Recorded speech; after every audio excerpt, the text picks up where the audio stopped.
ನೀವು ಹೇಳ್ತಿರ್ತೀರಿ ಸರ್ 2 ದಿನ ಓದಬೇಕು ಅನಿಸುತ್ತೆ, 3ನೇ ದಿನ ಮೂಡ್ ಆಫ್ ಆಗುತ್ತೆ, 3ನೇ ದಿನ ಓದಕ್ಕೆ ಮನಸ್ಸಿರಲ್ಲ. ಇದೆಲ್ಲ ಪ್ರಾಬ್ಲಮ್ ಏನಂದರೆ ನಿಮ್ಮ ಹತ್ರ ಒಂದು ಟೈಮ್ ಟೇಬಲ್ ಇಲ್ಲ. ನೀವು ಸ್ಕೂಲಲ್ಲಿದ್ದಾಗ ನಿಮ್ಮ ಮಿಸ್ಗಳು ಬಂದು ಟೈಮ್ ಟೇಬಲ್ ಬರ್ಸೋರು, ಫಸ್ಟ್ ಪೀರಿಯಡ್ ಇದು, ಸೆಕೆಂಡ್ ಪೀರಿಯಡ್ ಇದು, ಥರ್ಡ್ ಪೀರಿಯಡ್ ಇದು, ಕೊನೆವರೆಗೂ. ಅದು ಇದ್ದಿದ್ದಕ್ಕೆ ಏನಾಗ್ತಾಯಿತ್ತು, ಅಷ್ಟು ಕ್ಲೀನಾಗಿ ನಡ್ಕೊಂಡು ಹೋಗ್ತಾಯಿತ್ತು. ನೀವು ಅಷ್ಟೇ ನಿಮಗೆ ಅನುಕೂಲ ಆಗಂಗೆ ಒಂದು ಆ್ಯಕ್ಷನ್ ಪ್ಲ್ಯಾನ್ ಮಾಡ್ಕೊಳ್ಳೇಬೇಕು.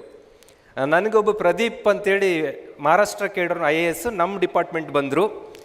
ನಾವು ಯೂಟ್ಯೂಬಲ್ಲಿ ಪಾಠ ಮಾಡ್ತಾನೆ ಇದ್ವಿ. ಬಟ್ ಅವ್ರು ಕರೆದು ಹೇಳ್ತಾರೆ, ನೀವು ಮಾಡ್ತಾ ಇರೋದು ಸರಿ ಇಲ್ಲ ಅಂತ. ಎಷ್ಟು ಸಿಟ್ಟು ಬರುತ್ತೆ ನಮಗೆ, ಯಾಕಂದರೆ we already in coaching field 20 ವರ್ಷ, ಅವ್ರು ಇನ್ನು ಜಾಬ್ ಸೇರೇ 20 ವರ್ಷ ಆಗಿಲ್ಲ. ಅವ್ರು ಹೇಳ್ತಾರಲ್ಲ, ಬಟ್ IAS ಏನೋ ಹೇಳ್ತಿರ್ಬೋದು ಅಂತ ಕೂತ್ಕೊಂಡ್ವಿ. ಅವಾಗ ಹೇಳಿದ್ರು ಅವರು, ಒಂದು ಆ್ಯಕ್ಷನ್ ಪ್ಲ್ಯಾನ್ ಮಾಡ್ಕೊಂಡು ಟೀಚ್ ಮಾಡಿರಿ, ಎಷ್ಟು ಚೆನ್ನಾಗಿರುತ್ತೆ ಅಂತ. ಇಂಥ ದಿನ ಇಂಥ ಸಬ್ಜೆಕ್ಟ್ ಆಗ್ಬೋದಾ ಅಂತ. ಅದನ್ನು ಹುಡುಗರ ಮೇಲೆ ಅಪ್ಲೈ ಮಾಡಿದೆ ನಾನು. ಸುಮಾರು ಹುಡುಗರು, 100 ಹುಡುಗರಿಗೆ ಇದನ್ನು ಗೈಡ್ ಮಾಡಿದೆ ಅಂದರೆ 50-60 ಹುಡುಗರು ಸಕ್ಸಸ್ ಆಗಿದ್ದಾರೆ ಎಕ್ಸಾಮಲ್ಲಿ.